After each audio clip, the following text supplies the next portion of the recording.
মোবাইলে যে গুতাইতাছ নামাজ কি তোমার বাপে গিয়ে পড়বো নাকি মসজিদ আজান দিয়ে দিছে তুমি আজানের সময় মোবাইল গুতাইবা 5-7 মিনিট যে মোবাইল একটু থয়ে দিবা এটাও নাইগা তোমার মাঝে বুঝলাম না কাহিনী আর শুক্রবার আলে যে মসজিদ দৌড়াদৌড়ি হর মিষ্টি লাগে দৌড়াদৌড়ি লাগে পড়ো সপ্তাহে একদিন তোমার কুজো নামাজের লাগিয়া আর সপ্তাহ পর তুমি কি হরো নামাজে যাও না রে বুঝো না আমার ভিডিও যদি দেখতে হো তাহলে নামাজ পড়ুন লাগবো তোমার নামাজ না ফলে আমার ভিডিও দেখতে না বুঝো নাই নামাজে যাও যে আর আজান দিলে মোবাইল একটু অপরা হয়ে যায় আজান দিলে মোবাইলে টিপো না দে তোমারে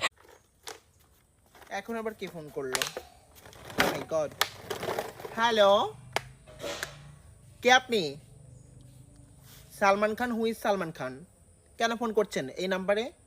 অচেনা পুরুষদের সঙ্গে আমি কথা বলি না একটা যুবতী সুন্দরী মেয়েকে কেন ফোন করছেন আপনি বিগ বস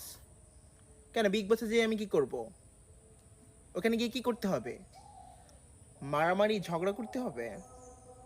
আপনার কি আমাকে ঝগড়ুটে মনে